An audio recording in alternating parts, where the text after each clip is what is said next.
Okay, let's get on to our next panel.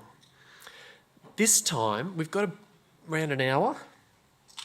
We're going to spend, maybe a tad over, we're going to spend 15 minutes max hearing from each of three guests and their stories this time. I think Kyra will give them the usual 5 and 2, so look out for those speakers, the signs in front of stage. And then we'll have maybe 20 minutes to come together and invite you into the conversation again.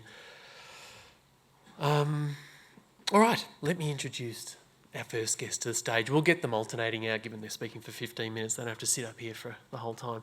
First up is Tom Mitchell. Now, Tom first worked as a hydrologist in saltland reclamation in the WA wheatbelt. He spent 13 years working with the Department of Ag, and it was the time spent in Gingin where he developed an interest in horticulture. Now Tom farms 20 hectares northwest of Gingin with his wife Emma and 2 daughters, Darcy and Grace. Tom and Emma began developing the property in November of 1999, and in 2012 they began taking a more biological regenerative approach to their farming. In recognition of how they've fared, Tom was invited to be a committee member of the Regen WA network, and in 2020 Tom and Emma were presented with the Perth NRM Soil Health Champions Award. So come up, champ, please give him a big hand. Tom Mitchell. You might see by the title there, it is Tom and Emma Mitchell. Everything we do on the farm is as a joint operation, so all the decisions, most of the tractor driving, some of the tractor driving I should say is shared, but for the most part we are a good partnership in what we do. So that being said, I'm pretty impressed with just the makeup of the people here, just from a Regen network point of view.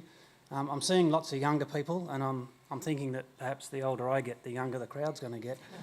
But it's just great to see young people and couples here as well, and lots of older couples as well. And I think that's something that's synonymous with the Regen crowd, if you like. I see it at conferences, I see it at seminars, I see it at workshops, and it's just refreshing to see that in the audience. I better go, 15 minutes. I'm used to, I have done 4 and 5 hour field days on the farm, so to explain exactly the same thing, so we'll see how we go. As AJ said, so we're with our daughters Darcy and Grace. Emma and I purchased the property in 1999, and we're about 100 k's north of Perth, so a bit northwest of Gingin. It's about 19 hectares, or just under 50 acres. We bought it as a bare paddock, so this is an area that was a pastoral grazing property, and it was subdivided up into smaller lots, so we purchased one of those blocks right from the start, so it was a bare canvas for us. Set up a market garden and the orchard. So our initial approach was that market garden was where the cash flow was going to come from, so we set that up initially. We had an opportunity to grow Chinese cabbage for export, so that was the mainstay. I had done a bit of practicing before we bought this property. I leased a bit of land while I was still working with the department. All legit, all above board. I actually took long service leave and took that time to see whether that's what I wanted to do and whether I could actually do it or not. So that led us down this path and gave us a bit of confidence that we could make a living out of doing this. So we did Chinese cabbage initially for export to Taiwan, and we also did a bit of daikon radish export to Taiwan as well. Under strict quality control. So this is one of our daughters. So all those young couples out there that are thinking, can I get all this done with my family? Yes, you can. You can drag them out in the paddock, you can put the playpen in the shed, you can change nappies between runs. That can all be done. In our summer crops, now it's all pumpkins that we grow. Over the time we've grown rock melons, honeydews and watermelons. We made the fatal mistake early on of thinking that between the two of us we could plant and harvest about 3 hectares of rock melons and honeydews on our own, and that clearly wasn't going to work. So a bit of family and a bit of neighbours helped us out there, which was fortunate. And one of our harvest supervisors. This is our youngest. So why did we change from initially the way we were doing it? It was around about the time when there was a few biological products coming onto the market. I had a history in geology and hydrology and didn't have any background in biology, so I didn't really know a lot about that. So when salesmen were coming to me and telling me that they had this brand new product that would achieve certain outcomes for me, then I really didn't have the capacity to assess whether that was going to be possible or not, or work out whether it was going to work. We'd leased a block, pardon me, down the road from us. It was 20 acres. We planted it all to pumpkins. We didn't pick a single pumpkin because the whole lot was infested with nematodes. We didn't want to go down the line of a chemical treatment of doing that, and so started investigating on how could we fix that biologically. There's not many farmers that love using chemicals. They use them because they have to use them, and I'm one of those that doesn't love doing it. And we were growing Chinese cabbage. We did it conventionally, if you want to call it that. And you know, that was fungicides a week, insecticides a week, pre-emergence, post-emergence. So it was pretty full on, and I didn't love doing that. We had a young family, as you've seen. We had a young family when we first started, so you know, you're conscious of the impact that's going to have. You're on a small block, you're 50 acres, your house is on that block with you, and you're spraying things out in the air. So that was all part of the story. And one of the important turning points for me was meeting a biological farm consultant. So he was a farmer from South Africa who had farmed biologically, and he was someone who was able to hold my hand through that change, if you like.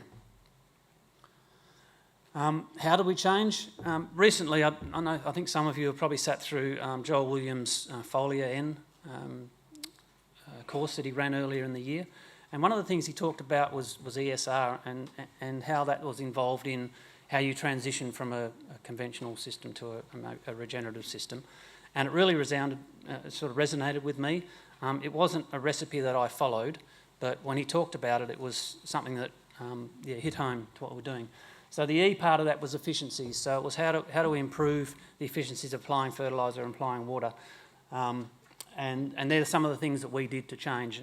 And part of this session was really to talk about what we've done and what changes we've gone through in that transition. Being involved with Regen and being to a few different events, you come away from it and people come away from it, and the first timers that are sitting here will come away from it and go, well, that's all well and good. You did all that sort of stuff, but where do I start? And I don't think there's any recipe to that. It's a very individual thing that you take on as to how you do it. Your family, your business, your climate, your environment you're in, all of those things drive how you might change. The enterprise will do all that. So some of the things we did to improve our efficiencies was using foliars to put on nutrition, putting moisture monitors in to make sure that our water use was efficient and that we weren't pushing things out the bottom, and leaf testing to see whether does the plant need it or doesn't it need it, and there's no point in putting it on if it doesn't. Substitution, so changing some of the inputs that we used. So instead of using a predominantly chemical-based NPK fertiliser, how can we change that? And so we switched over to a manure-based fertiliser and a mineral-based fertilisers. And redesign, so it's changing perhaps some of the ways that you farm. And we hadn't been doing any cover cropping. We'd been running a summer crop, a winter crop, and the ground was pretty much productive for that whole time. But things have changed over time, and so now we're able to incorporate cover cropping into that. And we did things like putting clay into a pelletised fertiliser product, so that we're on the coastal sand plain. It's better sand than most, but it's still sand. So you have that leaching issue. So we had incorporated that into our fertiliser to try and hold onto those nutrients for a little bit longer. So one of the things we started doing when we weren't growing the Chinese cabbage and daikon in the market garden is we started growing hay. We were just in the process of developing the orchard. We thought, great, we'll grow some hay, bale it up, take it up to the orchard and spread it under the trees. That worked really well, but it was hard work carting bales up to there. And what we did find is that it really sucked the nutrition out of the ground. So we found we were pouring more and more into our pumpkin crop, our summer crop, to get the same sort of result because of what this was taking out. I'm sure the orchard benefited from it. We also grew it because it's fun. I heard someone talking earlier about jumping into the crop. So our girls loved our oat crops. So then we started looking at, well, how can we build that? How can we change that? And we incorporated a crimson clover or a legume into that system to just get a bit more food back in there. I think there might have been some oats in that as well, but I might have upped the crimson clover seed rate a bit too high. Then we went to using peas. Peas were good because at that time we were just spreading the seed out on the ground, incorporating it in. Peas were great because you could get them at all sorts of depths and they'd still come up. The downside of that was that, and they produced a lot of bulk, they're really handy for doing that. The downside of that was that in our next pumpkin crop, because peas were so short seasoned, we ended up with a lot of pea seed in our pumpkin crop. So it became our most prevalent weed in our pumpkins. So we didn't go to peas again. We also used a forage brassica.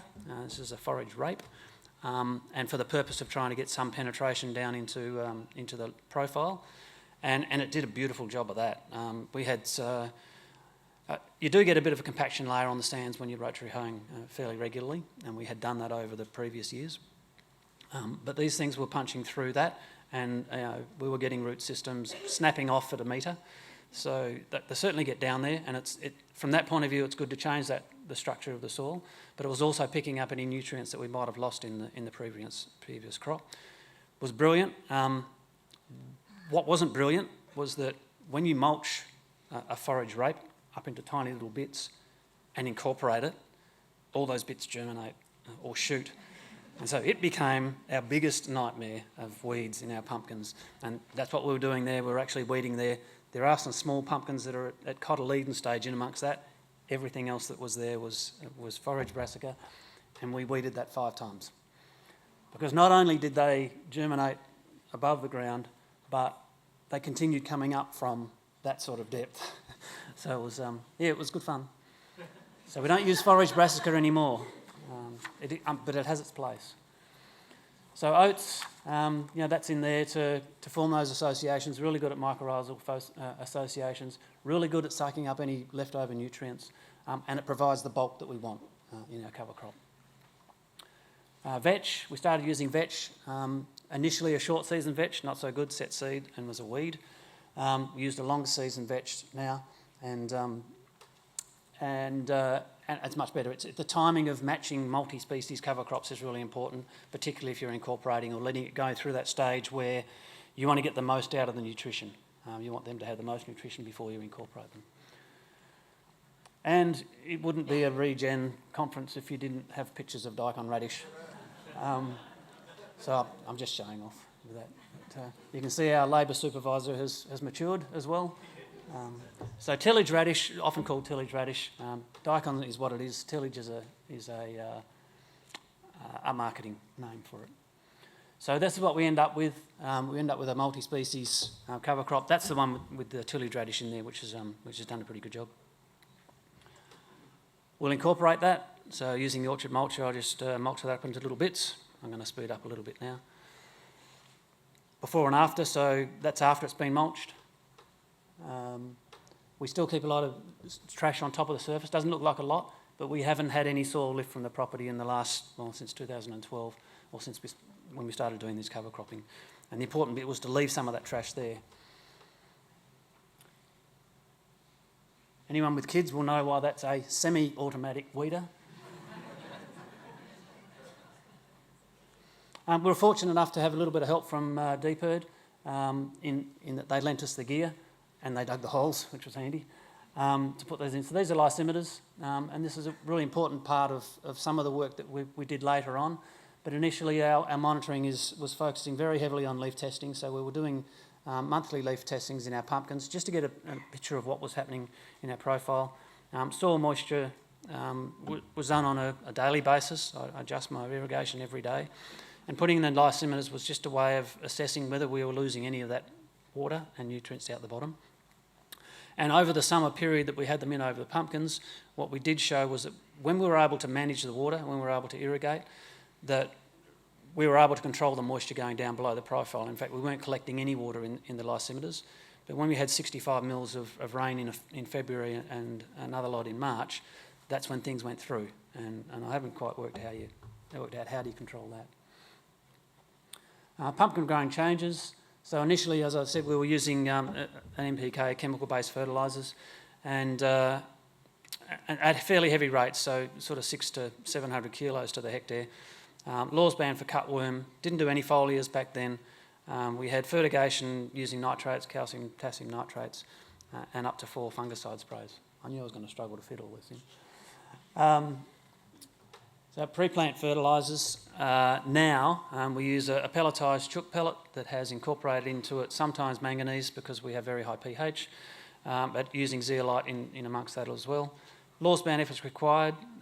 We coat the seed now with biology and with trace elements, constant moisture monitoring. I apply, if there's any broadacre farmers out there, shut your ears. I apply foliar fertilisers 3 times a week for about 5 to 6 weeks in the early stages, and that's pretty much most of the fertiliser that the plants get in that early stages up to row closure. And then we do use a mineral fertiliser to fertilise. We haven't used fungicides on our farm since 2012. We grow cucurbits, so pumpkins, under sprinkler and only water at night.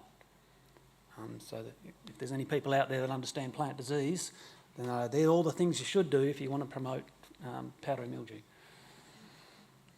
And just a quick run through what's happened with pumpkin yields over time. So we pulled apart some of the data we had from one of our stations and looked at the overall production yields. So you can see in 2012, roughly we were sitting around that 100 to 120 tonne to the hectare. 2013 is that crash year where you go away, you do a bit of learning, you come back and think, right, I'm going to smash it in the whole lot, and you do that, and you halve your yield. Well, we didn't quite halve our yields, but we suffered a fair setback, and then had to readjust and work out what we'd done wrong. And so over time, implementing all of those changes, we've had increases in yields, and we've had some sensational yields that probably aren't representative of the whole lot, but we've certainly increased where we're going, certainly haven't gone backwards. So in that year of 2012, this is our NPKs that we were applying. So in 2012, we applied 194 units of N, 60 of P and 177 of K. And in the 2020 year, we applied 92 units of N, 22 P and 137 K. We have actually had little small trials, and I was so envious of the work that was done at Brendan's place and the amount of research that was done on his place. Because as individual growers, you try and do a lot of this stuff yourself. And it is time consuming, but it's rewarding if you can do that. So it is worthwhile, and yeah, encourage everyone to keep it going. In terms of nutrient use efficiency, so if we transfer the amount of applied N units and the yields that we got, in that 2012 year, we're looking at producing 114 kilograms of pumpkins for every unit of N we used. And then by the time we've got to where we're at now, that was the 2020 year, then we're producing 440 kilograms of pumpkin for every unit of nitrogen we're using. So we've certainly improved in that areas. I just want to do a quick couple of pictures. This is what our orchard area looked like when we first started. So this is January in 2005. Just to highlight that it's an annual pasture-based system which dries out and looks pretty ordinary and dry and hot, and it's miserable to live in. And that's our orchard now. So different plants, but we've got a perennial grass and trying to get as much diversity into that interrow as we possibly can to improve that. And that's March in 2017. And it's not always like that, but you get some sensational summer rainfalls, and it goes. So it's there. Above all, keep a bit of fun in what you do. I'm going to skip past that, it takes too long, but yeah, have a bit of fun. Yeah. Thank you.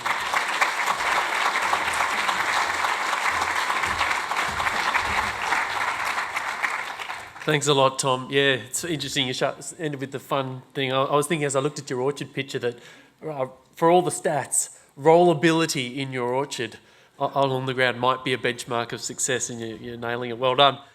Okay, next up, Rod O'Bree. Rod has established a form of Regen Ag by analysing the movement of water on our Australian landscape.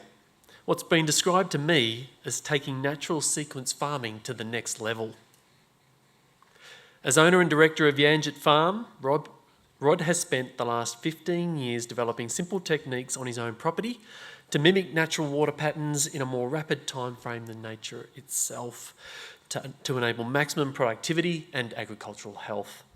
Rod is also the owner and director of Western Independent Foods, an established wholesale foods operation with freight travelling up and down the West Coast. and Mick Davey Butchers in Gero, making a market available for local farmers to reach their own community and tell a story with their produce. Please welcome Rod O'Bree. Sounded pretty good when you said that. Not that flash. Rod O'Bree. So food wholesale, I've been doing that for a long time, and I've been following the food pretty closely, and obviously the trends of food, the packaging, the miles, the gourmet trends, the organics and stuff. And I've seen that change over a long period of time to where we are now. I've ended up getting myself a butcher shop, but in the middle of that, in 2008, I went and bought a property. I decided to get the kids out of town. I was brought up on the Murray River in Swan Hill, and I wanted to plug back in. I wanted to get the kids off the laptops, get them out and plug them in. As it turns out, I think I got more of it than they did, but this is the property that we bought in 2008. A lot of country around that area. This is Kojarina, just about 30 k's out of Geraldton. Been a lot of cropping and stock work. We did a bit of cropping when we started. This was at ground level. They're 6 and 8 foot deep gullies, basically. We got 23 mils of rain when we got there in February, and it just crashed off. The next day there was nothing left. I'd put some small blockages in to try and hold a bit of water back, and it all just got ripped away. Pulled some ground out, left some traces of salinity, and we were off and rolling. This is pretty typical of area around the place, and typical of some patterns that occur along the way, where the earth next to the flow lines just dies because it doesn't get the rehydration, don't get the soil activity, and it collapses in on itself. Normally that'd be a reset pattern. It'd wash itself a bit further down the creek and set itself up again to restructure. But what's happening these days is it's washing straight out in the Indian Ocean.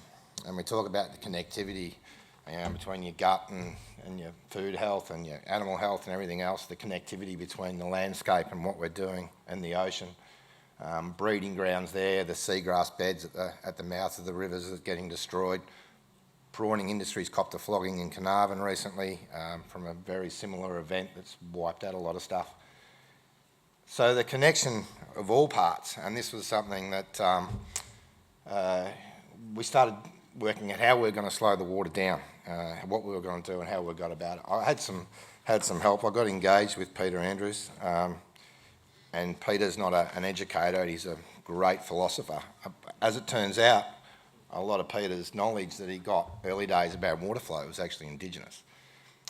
The old girls used to take him for a walk down the creek bed and show him bits and pieces. So to come back now and look at what's going on, and having a lot of visitors to my farm, it was pretty quick to see that the mob knew what was going on well before I did.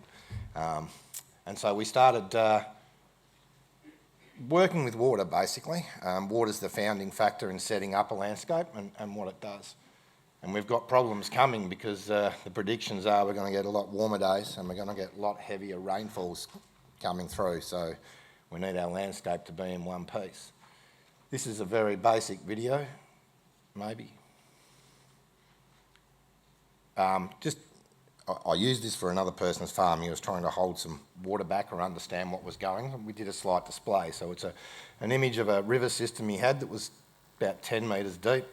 You can see sandbars. I've sort of mimicked it, sprayed a bit of green stuff around, a bit of white sand to show where the sandbars had been building for himself. And then to explain to him how we were going to create a system for him that would stop the water, hold it back, rehydrate and send it out. And it was by reading what was there inside the landscape and putting the blockages in the right space. You can see there we've managed to get a bit of still water in the ground where the nutrients will all stop, and we'll send it around the other side. And it's where you shape these things and how you place them in the landscape. A lot of the times, and the first ones I did a lot of errors, I've got to tell you. When I was starting this, it was a straight wall across a creek bed, which does not work, just quietly. So little tricks, small rocks in the right places, how you shape it, where you put it within the creek bed and what you do. You'll get your water going around. I'm told that's called an eddy. When they start spinning around in circles, you drop your nutrients and everything else. You also end up rebuilding your sandbars. And then, of course, all your plants will set themselves up and align themselves where they need to be. Your sedges will come up in the right places and start filtering your water, taking your nitrates out of your system and building swamps. So we took this philosophy, and similar stuff to this, and we applied it to the 2,000 hectares that we'd bought for ourselves, and that's that landscape that we were seeing previously. With this, you'll see the water starting to move. It'll go through the middle. We've got still water on either side of it. Typical pattern, you've got to get rid of your fastest moving water and allow it to leave. You can't keep it all because that's just not a natural thing to occur. So when we got through all this, we also started peeling the water out into the wider landscape. Small contours, they only had to be 6 to 8 inches high at times, and spread the water out. And take it wider out to reignite some floodplains that were occurring. And we had a lot of results out of this with our grasses. We got a lot of native grasses back. We got a lot of biodiversity. The insects and bugs and birds and everything else that come back onto the farm was amazing. We've had thousands of budgerigars in recent times. Red-tailed cockatoos, birds that we hadn't seen for years. So the whole place is really starting to ignite. So this was the theory that we were working with. So we took this, hopefully this video finishes in a second, and we put it onto this landscape. You can see the cuts through the land where the water was travelling. Those green dots are the remaining gum trees on the property. And this was off a Google Earth image from back in 2002, which was before we bought it. This little spot here is called Three Creeks. I'm going to come back to this during the discussion. So ground level, as you've seen before, water was travelling through. It had ripped holes out, even that first 23 mils, and carted it all out. We actually got our four-wheel drive. We went to have a look at it and we got stuck in a creek bed. I got the tractor to get it away, just on the 23. And this was pretty typical of most of the farm. 2019, we had 180 mils in 7 days after no rain for about, I think it was about 7 months. We managed to store a lot of the water. And this is with the cattle moving across it as well, where we parked it in the landscape and how it worked for us. As I said, a lot of mistakes before. And if anybody that's going to try, I've got these issues, I'd just say get the garden hose out, build yourself a model and start playing in the dirt. One of the best lessons that I'd had along the way, besides all the obvious failings. The water that we'd held up, that water in particular, I think lasted nearly 24 months by the time we got another rain through, whereas the 23 mils we got in that February when we first purchased the farm was gone the next day. The shapes that we put in, they complement each other. When water spills over one bank and spills into water, you less tend to get an erosion pattern because you've got water going into water, so you can start using water against itself. Any of the salinity areas that we had tidied themselves up with a nice freshwater lens over the top. And we started building soil. We started finding river sand back in our system again, and then high build up of mulch and everything else. On top of that, we were doing a lot of mulching in the paddock, so we were conserving moisture where we could in the wider landscape as well. This little piece that we're coming up to is Three Creeks, about 3 or 4 years ago now. You can see we've copped quite a bit of growth through there.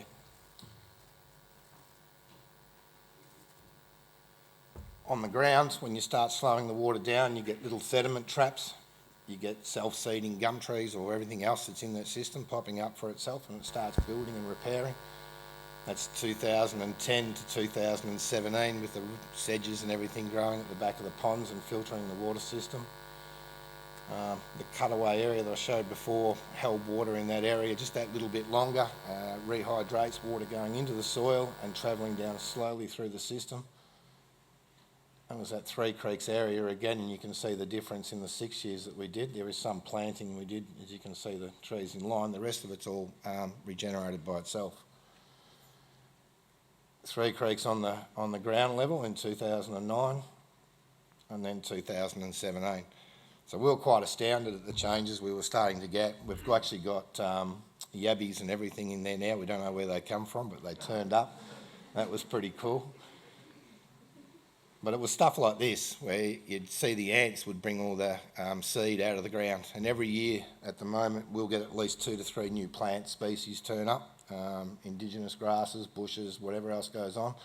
And it was observing, really, and just watching what was going on, interacting and then mimicking the patterns that she was giving us with water, and the same again in the landscape. So this sort of a landscape now we've got up through the Gascoyne area that's caused that this to occur down in Carnarvon and then wipe out a prawning industry. And it's fixable. It's fixable. We are going to definitely need our Indigenous friends to help us through this and understand more of our landscape, because the landscape knowledge across this, when I spoke to a lot of the boys out at Burrangara, some elders, when we had a few issues, they pointed out a number of old river systems and some old floodplains that could have well been used, that could have taken a lot of that floodwater that actually would have assisted the rest of the environment, that simply washed out and caused destruction instead of production. Some of the patterns I'm talking about, if we screw in on this one, you can see where that it's lined itself up. It's put all those little bits of mulch and lined itself up. It's creating little contour banks for itself and holding a little bit of water back. The patterns that we can read through the landscape, as a number of guys have done now, they're continuous. So if we know the patterns are going to keep repeating themselves, we can reverse engineer these patterns and work our way back. It's typical when it cuts through something like that and gets to an open area that it creates a large floodplain. This is another typical one where it'll eat into the high side, and there's no need to go with some huge engineering on that. The right shapes and patterns in that will stop all that and reverse it and send it back the other way. And this is one of them. This was 92 mils in 4 days on top of our landscape. And you can see the little ridges, little contours that nature has set up. So this is the first staging point for setting that landscape up forever. So it's lined up everything it needed to do. If we were able to zoom in, you'd see the seedlings were growing in that mulch, and off it goes. That pattern, same again, I think that's 150 kilometres wide, that vision. It's the same patterns again, and at the bottom of that picture, if we able to zoom in on that, you'd find a swamp. So the patterns are out there. It's the observation and understanding what was going on and how it will all work for us. And it's mimicking those patterns, whether it's in the soil and everything else. The great part for me, being a food wholesaler now, has been able to take my sheep and cattle into the butcher shop, and some of the older butchers who initially pressed back and said, we can't take that meat, right, it's too dark, it's not going to last, only to find out that meat tasted beautiful, it lasted longer than the older meat. We're getting customers coming back and chasing that sort of thing. So understanding now more, which I learned a little bit today along the way, which is great, the gut health and the biomes and everything else. I'm seeing those, so firsthand I'm seeing all these connect as a food wholesaler, as a landowner, and this event today, I think everybody's going to be congratulated. It's a great movement and a way forward. And it's not regenerative ag, I think it's a regenerative era. And I think there's going to be best practices going to keep getting built from what we're doing at the moment. And it's great to be here, honoured. Our last bit, we've just got another quick clip, this is Three Creeks. Here it is. That's 10 years after the basically blocking it up in the right place and getting everything else going. That was after 75 mils from Cyclone Seroja. Didn't leave the property, stayed there for 2 years. That's the biodiversity, the ecology that we're getting back. So we're restoring our ecological system, and we're also getting our productivity to go with it. Thank you.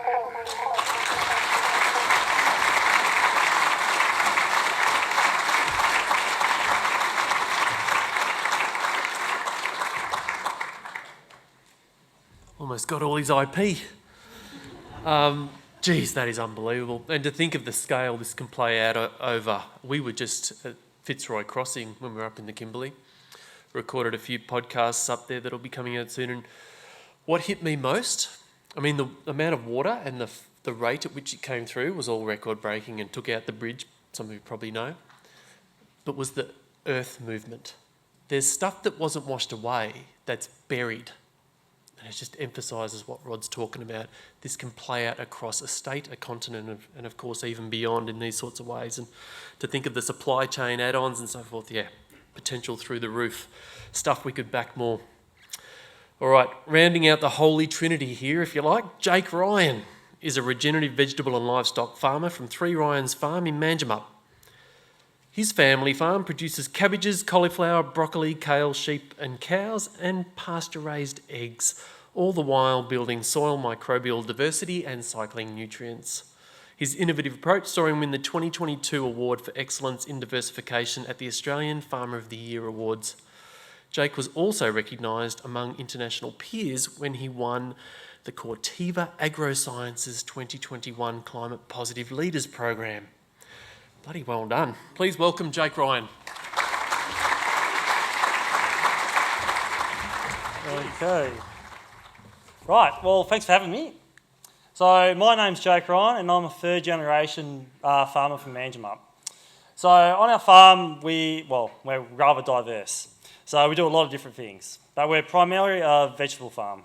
So we grow 35 hectares of vegetables, mainly for processing. So think Coles, Woolies, Aldi, the bags of coleslaw you get. From November to May, we supply about 80% of that. So we grow all brassicas, cabbage, cauliflower, broccoli, kale, and a little bit of that will also go to the fresh market. We also have livestock. So we run 1,000 ewes. They generally market around 130, 140%. We buy and sell heifers. So we'll buy an unmated heifer. We'll run it through an AI program, artificial insemination, and then we'll grow that animal out and sell a mated heifer at the end of the season.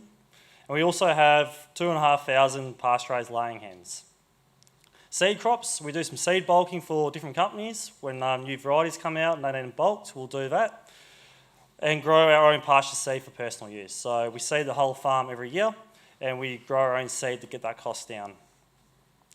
Grain crops, we do just your standard commodity crops as well. So wheat, barley, canola, and that's just sold to CBH. And agri-tourism. So we do around 30 tours a year to different farmer groups and consumers. So our rotation. So it starts with our pastures. So we've got a 5-year rotation. And it starts, 5-year rotation, so 4 years pastures, 1 year vegetables. And it's a 50-50 split. So half our pastures are mixed annuals, and the other half are our mixed perennial species. And these mixes range from 8 to 10 species in both perennial and annual mixes. In the perennial mixes, we'll establish them straight after the vegetable phase. And then the year after the perennials are established, we'll then seed our annual mix into it. So we'll take from a 10 species mix up to a 20 species mix. And all this seed is grown on farm. So in the top right photo there you'll see, that's a barley and crimson clover crop. So you can't see the clover in it yet, it's still poking its head up, but that's one of the seed crops there. We might do an oat and a Blancer clover, a ryegrass crop, a rye corn crop. Whatever we need for the following year, we'll seed after the vegetables, and we'll grow that seed out just to get the cost down. And in the bottom photo there, that's just a mixed species annual pasture, but we're grazing holistically. And this one here, this is probably one of our perennial pastures, and it's probably one of our keys to our system. As you can see in the background, all the annual pastures are drying off and pretty well dead, and this perennial pasture is still pumping. So we use these to finish our lambs off. It will give us an extra 2 to 3 weeks at the end of the season to finish lambs off. And that there's 100% dry land that's had no irrigation. Summer cover crops. So these go in after our vegetables. So the mix will generally be around 10 species, depending on seed.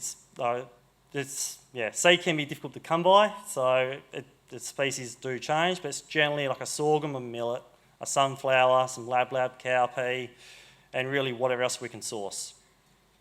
We don't really do it much after our pasture phase. So we've tried seeding summer cover crops into our pastures, into our annual pastures, perennial pastures. We tried sowing them after cutting silage and spraying paddocks off, and we've had little success getting them to establish. They might grow knee high and there'll be a plant here, plant there, whatever it may be, and we just can't get a return on, I suppose, the investment of buying the seed and seeding it. So we've put that on the back burner, and hopefully I might get some answers today as to how to do it better, but I don't know.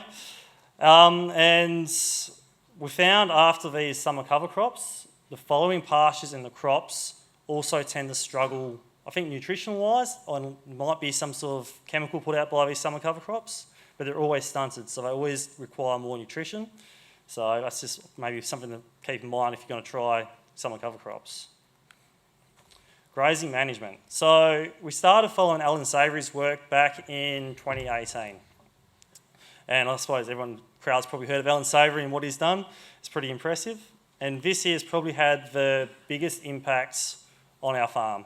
So it's allowed us to increase our stocking rate from 700 ewes to 1,000 and increase our marking rate. So we're probably marking about 120%, and now we top at 140% marking. So how we do it is we run them all in one big mob, so all the cows and sheep, one big mob, and we've got the daily moves. So they're moved every day. Come winter time, just before lambing, we'll split the mobs up into smaller groups, so our singles in a mob, twins, triplets and quads, all divided into smaller mobs. And we split the paddock up using an ATV wrapper. So this machine here allows us to put up 4 hot wires in one go and then wrap them back up. So it takes about 20 minutes to put 400 metres of white tape up, 4 lines, and about 10 minutes to wrap them up. So without this here, we wouldn't be able to control our grazing the way we do. So it's quite a impressive machine, and it's changed the way that we manage our pastures. So after our 4 years of soil building and I suppose the pasture cover crop phase, we're onto the vegetables. So as I was saying before, it's all grown for the processing market and the quality has to be pretty high. This probably has the biggest negative impact on our soil. There's a lot of tillage, a lot of chemical, a lot of fertiliser, and we irrigate with salty water, and sodium kills our soil structure. So in 2019, we ran a trial with Soil Wealth, and we brought over Western Australia's first strip tiller. So this machine here, it just tills a little spot where the vegetable goes. So instead of ploughing the whole paddock up, we can just plough the little spot where the seedlings are transplanted, and it's just saved us a lot. So we've cut our passes down from 7 or 8 passes down to 1. And in 1 year, on 30 hectares, we saved 10,000 litres of diesel, just implementing the strip tillage. And this is the process. So we'll grow a cover crop over the winter, we'll then spray it off, and then we'll crimp it down flat. We'll then get the strip tiller and we'll strip till into that, so just till in that spot where the seedling goes. And then we'll allow it to start to break down for 2 or 3 weeks, let the microbes start working on that residue, and then we'll transplant into that. We still haven't nailed it. We still have a few issues with trying to get this transplants in. It's obviously quite a new concept in vegetable production, but we're getting there. So the crops are a little bit varied still. Transplanting into it can be difficult, but it seems to be paying off. And you can see the mulch layer there, so we've got weed suppression, we've got moisture retention, and we've got cover for the microbes. So flowers. So we started intercropping flowers probably around the same time as we started doing the strip tillage, so about 2019. And we'll plant things like Asilium and snapdragons, you can see in the photos there, in the alleyways where the tractors drive. And then in the crop itself, we'll mix through the fertiliser, sunflowers, buckwheat, lucerne, to draw in insects into the crop. Sunflowers are probably the ones to take note of there. They draw in insects from everywhere. And in particular, ladybugs. In the spring and the summertime, we'll have that many ladybugs in our field that crawl into the heads of the sprinklers and block them from rotating. So it's a bit of an issue, but we've got no aphids, so that's good. So nutrition. So we put a granular down the chute. It's always MAP, never super or triple. The reason there being is that our soils sit at a pH of 6.5, and we lime every year. When you put something like a single super or triple super down the chute, it sits at a pH of 2 to 3, and then you've got an acid and the base reaction, and they start to tie up. Within 6 weeks, you've just about got 100% tie up. So I use MAP, sits at a pH of 7, even though it becomes acidic after a while because the ammonium drops to hydrogen. They give us a longer release period. And then we liquid inject carbon into the furrow. So we liquid inject the equivalent of 20 kilos per hectare of humic acid, as well as trace minerals. And by doing so, we're able to decrease our MAP from 2.5 tonne per hectare down to 1.25. I know you think it's a lot, but in vegetable production, that is about the standard rate, 2.5 tonne, 3 tonne per hectare. So $200 per hectare of humic acid saved us over $2,500 worth of MAP. We use foliars, so we use these to steer the crop. So we keep them anionic, which means vegetative. We're growing a vegetative crop, so we want to try keep them growing leaf. We don't want them bolting or growing flowers. And all the foliars are made on site. And you don't need anything fancy. So we started with an IBC with the top cut out of it, with some PVC piping, and we did that for the first 2 years probably, until we worked out that our foliars on farm were going to work better than what we could buy. Then we made the investment and bought a 2,500 litre mixer. And since doing that, we've never looked back. It's just changed the whole system. So balancing our soils, the Ulbrich method. So we test our soils every 5 years. So before vegetable phase, we'll go through and do a soil test. And we start off using the Ulbrich method, and we still do use it. So we'll try and balance the 5 major cations: calcium, magnesium, potassium, and hydrogen. And this method focuses on wet chemistry. And it works great when you've got a cation exchange between 10 and 25. But when in our place, we've got soils with exchange capacities of 30 to 40.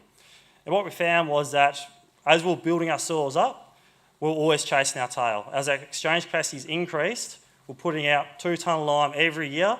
Our base saturation might have been at 40%, and then after 5 years, it might drop down to 35%. Because that plate you got's getting bigger, we can't fill it quick enough.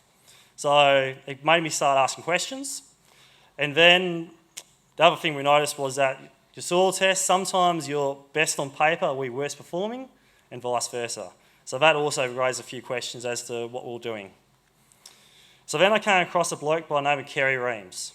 So this is probably going to get a little bit technical, but I wanted to point this out just because it probably has had the biggest impact on our soil, on our farm, in terms of profitability and what we do. So Kerry Reams approached it. So he was a medical doctor and a physicist. And he realised that it was about making elements functional, not having more of it. So and he based his work off Einstein's equation, E equals mc squared. What that equation tells us is that all matter is a unique combination of heat and electrical energy. So the equation reads E is broken into 2 parts. E1 is heat, E2 is electrical energy, equals mc squared. Matter, m stands for matter, c is the speed of light. And he used this and he realised that plants don't live off the nutrients themselves, but also the energy released between the synchronisation of anions reacting with anions, cations reacting with anions, and cations reacting with cations. So using the modified oscilloscope, he found out there's 3 true anions. Now you're going to look at it and you're going to think calcium and potassium in the anion section. We've been taught they're cations, but from a physics point of view or electrical point of view, they're anions. Why? Because a pure calcium will not carry a charge, so it has to have a negative charge to it. So by using a modified oscilloscope, he determined that these anions have to have a positive core with an electron belt that rotates in a clockwise direction, and there's only 3 that fall in that category. Isotopes, the way that he described an isotope was that they can either switch from anionic to cationic, depending on the line of least resistance. And there's 4 that come in that category. The only one you need to pay attention to there really is nitrogen. So nitrogen in the nitrate form is an anion, and nitrogen in the cation form is ammonia. And all other elements fall into the category of a cation, which is just the opposite to an anion. So how does this affect plant growth? So anyone that's seen Art Anderson's work, you've probably seen a slide very similar to this. I've borrowed it off him, except he would describe it as boy and girl. It gets a little bit confusing for anyone growing fruit crops when you've got male flowers and female flowers. So we'll keep it as how Reams would describe it, as anion and cationic. And the trick to growing plants or growing crops is that if you're growing something vegetative, you want to be just left of centre. And if you're growing a fruit crop, you just want to be just right of centre. So you don't want to put something like calcium nitrate, both anions, on something producing fruit. I know a lot of fruit producers do that, but it causes trees to abort and drop fruit. So you want to put something maybe like ammonium sulfate, where they're both on the cationic side. So I just wanted to point this out because since we've adopted this in the last 6 months, it's really changed the way that we grow, and our cost of production has dropped even greater. So yeah, that's probably all I've got time for. I think I'm smack on time. So thank you very much. Geez, Jake, you've just brought back nightmares of Year 12 physics, but if the stereotype that farmers aren't hicks isn't dead yet, Jake's going to kill it off once and for all. Absolutely outstanding. And how it occurs to me that we've heard so much about the mix of heart and intuition and then this stuff, and all the stuff Terry talked about at the outset, just bringing it all together. It's magnificent. Anyway, let's have a bit of a chat. I wanted to go straight to you guys. Does anyone want to have a question? Yeah, Mitchell, thank you. Thank you. I asked this question to Rachel last night, and I'm curious to hear what you farmers have to say. So, regenerative journey is to me, is a big part of it, is acceptance of failure, because you're implementing a lot of new practices that you may not necessarily understand. So when those failures do happen and you're not sure if you can continue or not, what did you turn to and what's helped you to get over that? And I'm posing that question to all three of you.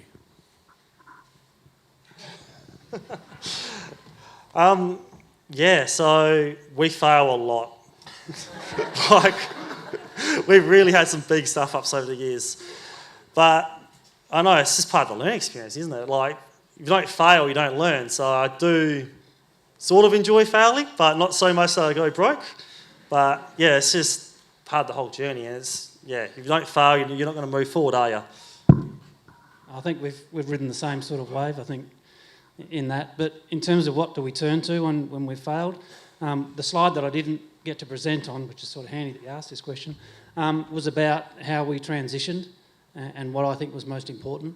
And for me, it was, I think what's unique about the regenerative space is that you spend a lot of time as an individual educating yourself, because there hasn't been that, I guess, that normalised education that you have to go to. So you have to seek out the leaders who are the teachers.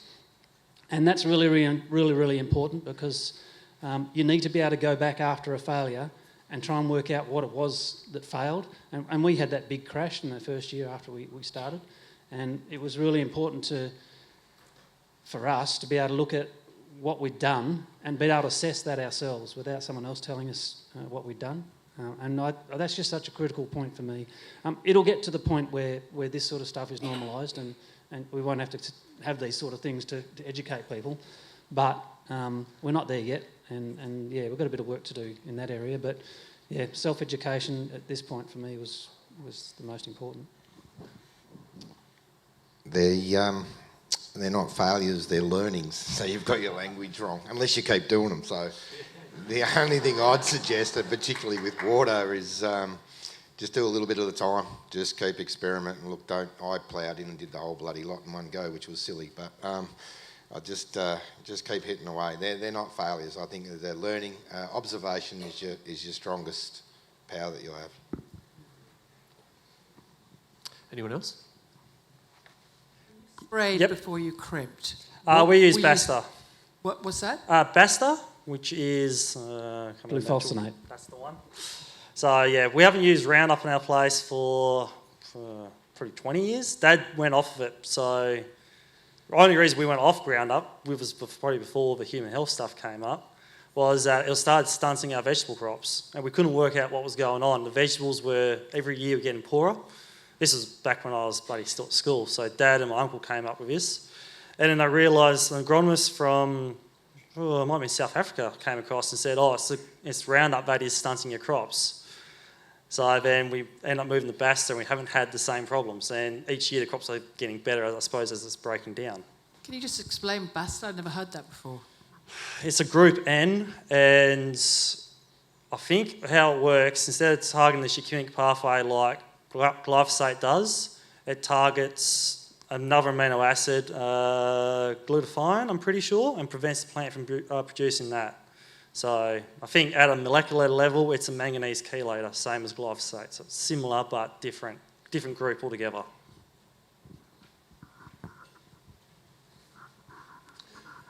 We've got a hand there.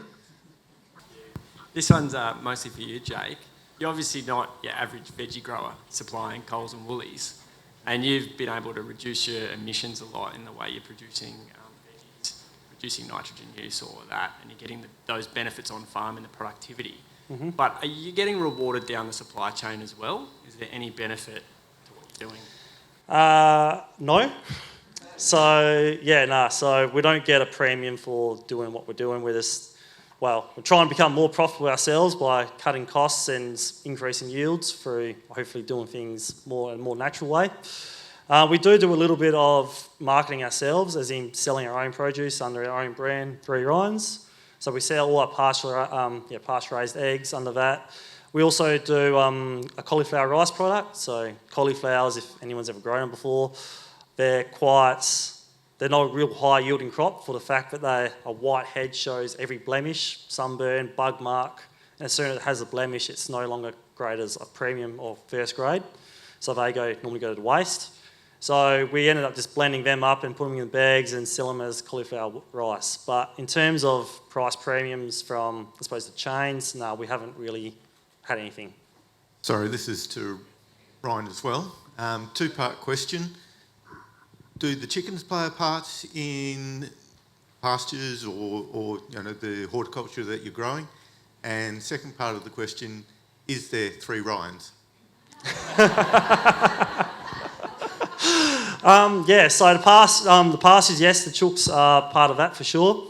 We run them in set paddocks, so we actually put permanent fencing up to stop foxes with rabbit wire and hot wires, just because foxes are, painful. They do, cause a few issues if you get them outside those fields, and we've tried the netting and all that, but it doesn't work as well as we want it to. Permanent fencing does seem to do a better job, so we just got maybe 12 hectares of our farm that's fenced off for chickens. And 3 Ryans, so at the moment it's myself, my mum and my dad, but it all started with my great-granddad. He had 3 sons, they farmed together, and they all split up, and my granddad had 3 sons, so they all farmed together, and now it's me, my mum and my dad, so there's always been sort of 3 of us. I got one for you, Rod, just on the supply chain thing. You bought a butcher, so we didn't hear about that. I've learnt more in those 18 months with a butcher. That was incredible. So, really? It's been rewarding in the end because it's worked.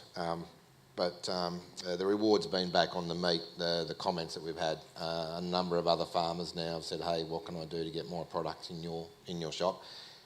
So we're hoping that self-feeding loop keeps building across the... What would you say the biggest, when you said it's working now, so it's all right, what would you say the biggest gains have been with that?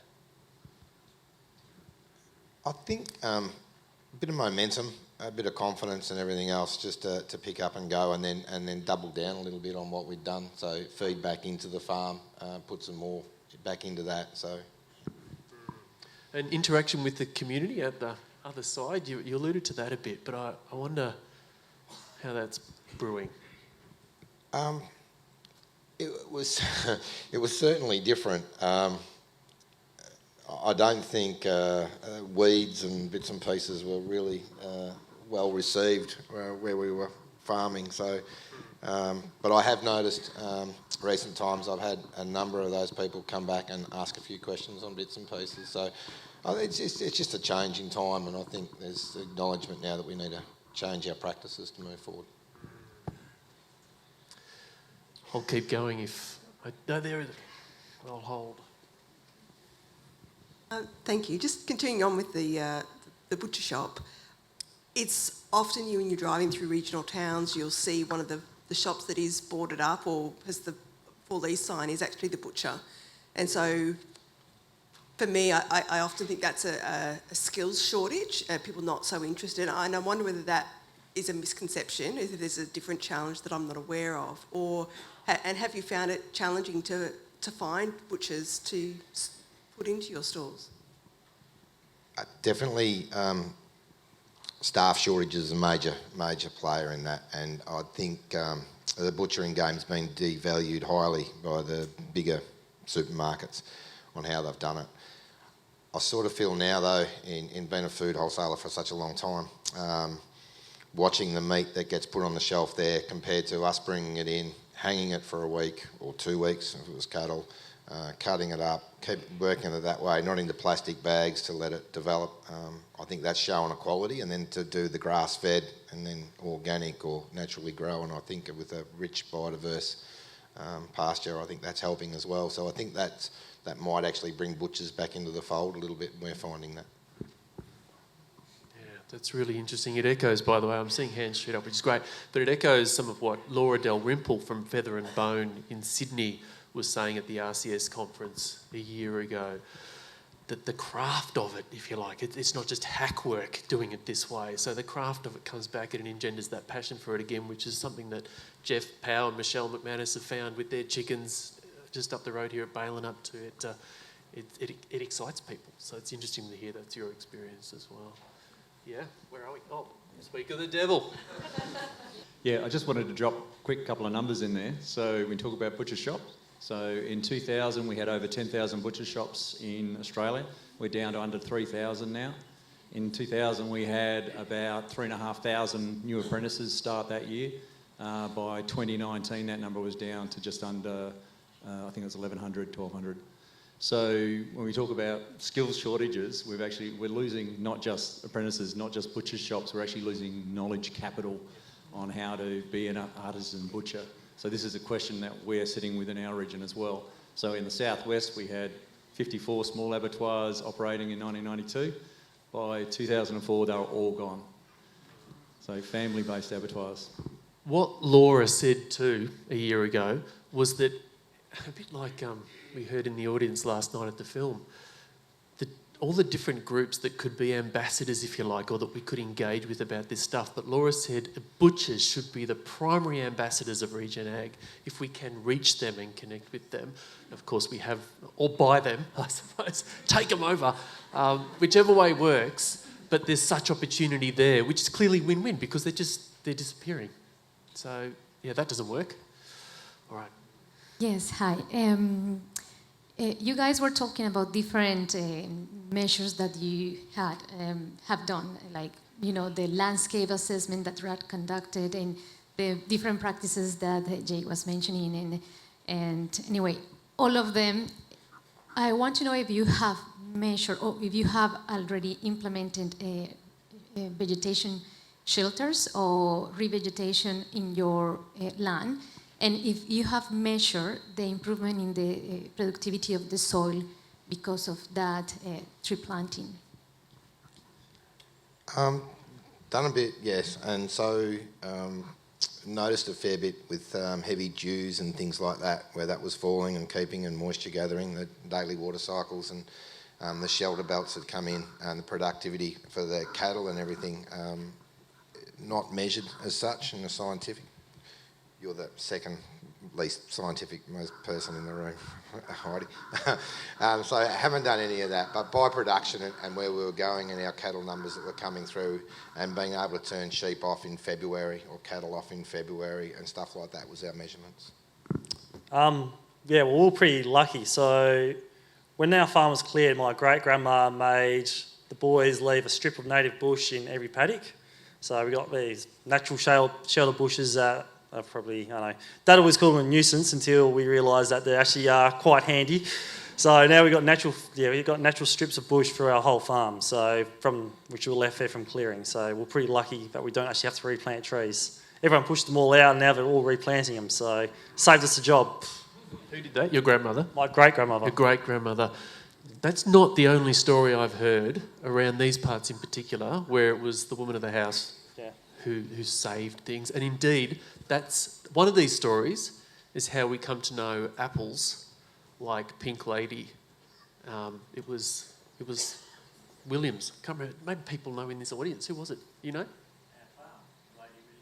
Bang. Yeah. Came from that. They wanted to clear this particular tree, which became a unique line, and we know it so well today. So here's to the women right throughout the history of agriculture in this country.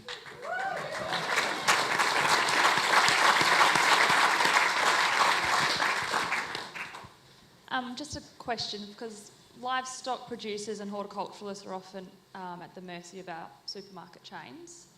and then they'll pass down new requirements from producers, such as like if Woolworths are making growers have heavier cattle when they send them to the abattoirs, what sort of implications do they have on you guys as producers? I'm sure you all have examples of potential issues. From our point of view, we don't sell directly to the chains, but our product is sold to the chains via the wholesale market. We haven't had a lot of direction, to be honest. Certainly no recognition of how we grow it. But one thing that has changed is the size. So the wholesale market in WA is quite weird because everyone wants everything big. But when you go to the marketplace, and we run a farmers market, or a couple of farmers markets in Perth, most of the people buying, mums, want small. They don't want a 7 kilo pumpkin. They don't want a mandarin that's this big. They want something that they can stick in the kids' lunchbox and do it that way. But I think with Oc Health and Safety, I think we've been brought down to less than 5 kilos for pumpkins. And that's just a handling thing from what I understand.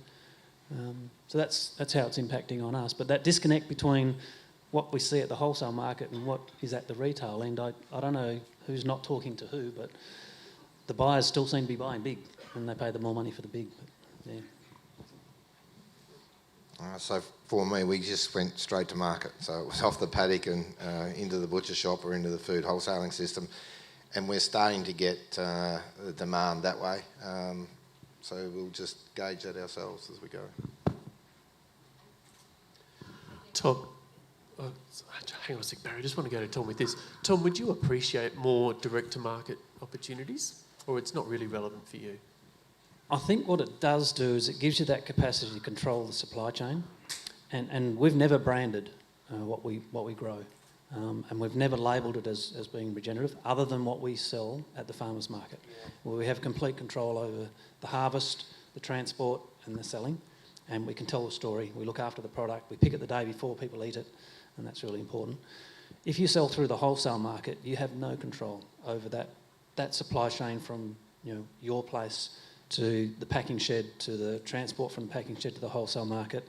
The person who buys it from there takes it to the shop and displays it, refrigerated or maybe not refrigerated. So it's really risky to, I think, from a grower's point of view, to label your product when you don't have that control, because you see a crappy bit of fruit on the stand that's got your label on it because it hasn't been looked after in that chain, then it's devastating. Good point. This will be the last one. Barry. I was involved in the formation of the organic biodynamic meat co-op, which no longer exists as a co-op, although it is still functioning. And one of the big issues there was abattoir capacity, and what Jeff's saying, we've lost them all. That's largely a product of government policy in terms of, as I understand it, tighter and tighter restrictions, whereas I'm not sure that there's a lot of evidence that the old levels were actually causing any health problems. So if the government's created the problem, how do we prevail upon them to solve the problem?